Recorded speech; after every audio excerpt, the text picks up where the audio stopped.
Welcome to the Whiskey Vault. I'm Rex. I'm Daniel. And this is whiskey. If you're into it, you're in the right place here. Shieldaig. Oh, you were really close, actually. Shieldaig. It's a Scotch, yeah? Yeah, it's from Cat Ooh, and Islay. and Shane. Cat and Shane Rush. Was it Rush? I think they're definitely patron saints now. I'm not gonna spin because it turns out the animation doesn't ever show me spinning. He shows it. He kept it a glimpse. After we come back from the animation, you still need to be spinning. No, No, I'm already dizzy. I'll let you know. No, it's not. You're not ever gonna get the spin in there. No, it's fine. You gotta give Chad time to cut to you, Daniel. You gotta give him the buffer to cut. You know what this reminds me of? There's an episode of Malcolm in the Middle, Yeah. where Bryan Cranston. They're going to bed at night. He's like, I feel like I'm forgetting something. Oh, well, yeah. never mind. And he goes to sleep. And he wakes up next morning and he comes in the kitchen and Dewey's standing in the corner still. And he's been there all night long. And he's like, oh no. So Shieldaig is a company that Ian McLeod distillers who also does sheep dip and smokehead and the feathery. Okay. Yeah, all these other blends, right? Now this is an Islay.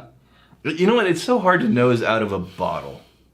Well, hold on, dude. We got some other fancy stuff to do too. No, it was reminding me of something. You said sheep dip. Is like, oh, I think that may be it. I agree. Yeah, there's something. No, it's definitely not sheep dip because it's too caramel. Sheep dip, although it has a little bit this, of a. This is too caramel. Yeah, no. That sheep dip is too caramel. Okay, all right. Yeah.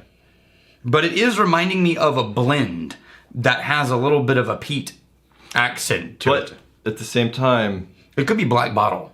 maybe. I just glanced down. I saw this is an 80 proof, 40% Islay. I'm getting a lot more out of the nose than a 40% whiskey. Yeah, this nose is Yeah, the nose is dramatic. squarely Islay with it's less of meaty, like smoked meats, Right. and more of a Yeah, it's and it's not. Yeah, it's not ash. no. It's more proteiny, meaty than that. No, I'm saying it's not smoked meats. You're getting meats? Yeah, but I'm not getting. I'm getting brine and earth and less of the smoked savory. I am getting brine and earth, Okay. but I'm not getting like the after effects of smoke under clothes from a campfire's ashy kind of notes. Yeah. And I'm not getting ash either. I'm saying I'm getting a watered down Ardbeg. Yeah, but the smoke is so thoroughly smoked that even at 40%, It's still you can smoky. tell halfway through and on the finish, the body and the finish, you can feel the thinness of the percentage of alcohol. I wonder how much it is. But the first flush of that flavor, it's still there. It's a big, rich smoke. If this is in the 20s or lower Okay. as a budget release, this is a total wine product, Okay. right? Yeah. Dude, if it's, I wonder. Then can we this look? would be. Is there a thing we can? This would be a budget go-to for me as a backup budget blend, budget Islay, but I wanted to smoke but didn't want to spend any money. Right. All day long. I'm going to Total Wine. This kicks the butt on my previous budget, which was McClelland, which was 3-year-old Bamore. Okay. And it comes across as a black pepper spike that then immediately comes apart and dissipates like... There's the classic Speyside single malt. It's Yeah, sure. $19. Yeah, okay. If this is anywhere near that, then all day this becomes a new budget. Islay single malt. Yeah. Is that an Islay single malt? There? It's a finest old, yes. Let me see. I think it may be $20 damn. Is that it right there? It looks like it, yes. All right, $20. Damn. Again, prices are regional. Yeah. Across the world. This is what we can get in Austin. But, Okay, get rid of that whiskey because we gotta put another one in this glass. Don't rush me. Why are you rushing me? Because I want to pour you this one, which is a gift from Brandon Elliott. Brandon Elliott, you magnificent bastard.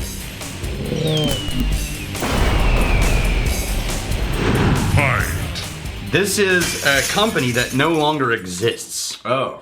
And speaking of, how do you open that wax? That's why. Yeah, because no one could know. Oh, I left my knife down in my office. There's no tab.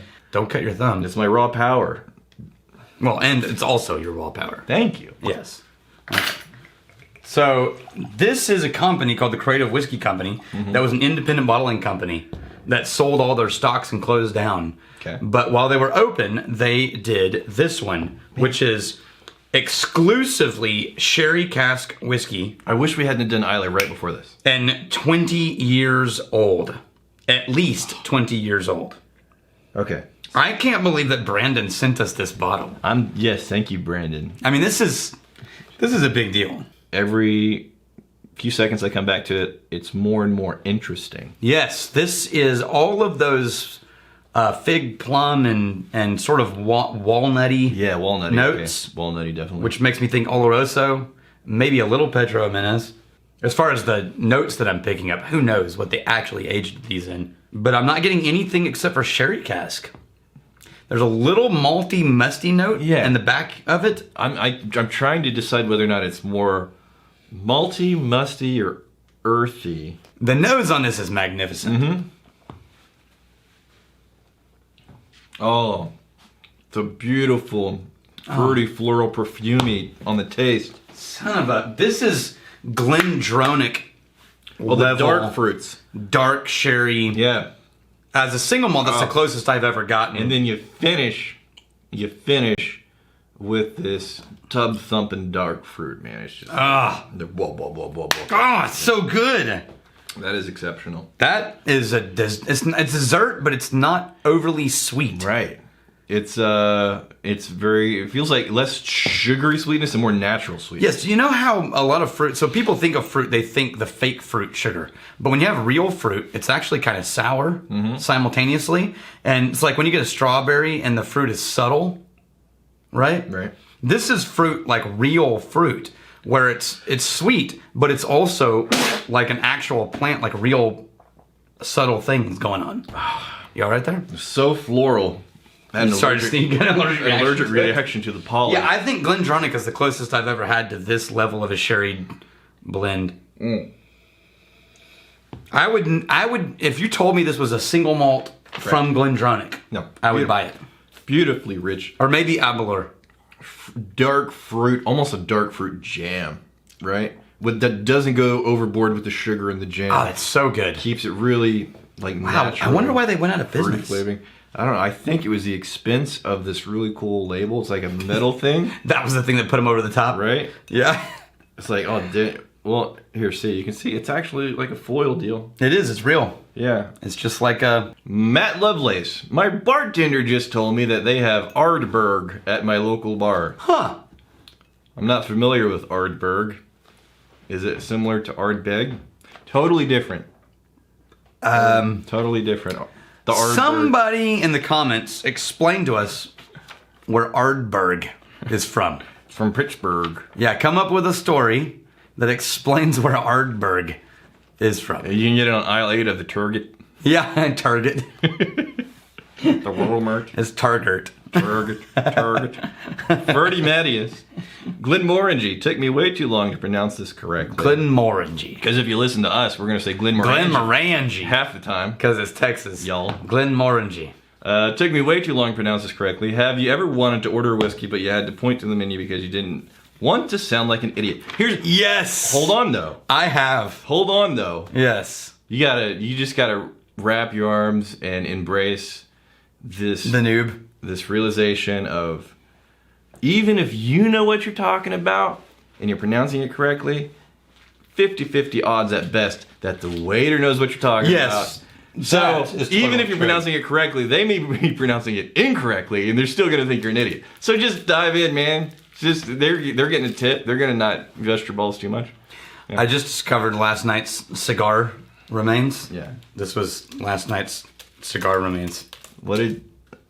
So you wearing the same jeans? Yeah. How often do you switch out your jeans? I don't. You're filthy. I wash them when they smell. You're filthy. And I buy new ones when I get a hole in them. Right. So I only own one pair of jeans. That is one thing about the hobbits as a people. They don't really have strengths, intelligence. You're not really capable in any way. But we only saved all of Middle Earth. The reason why they haven't been completely wiped out by predators is they have no natural scent.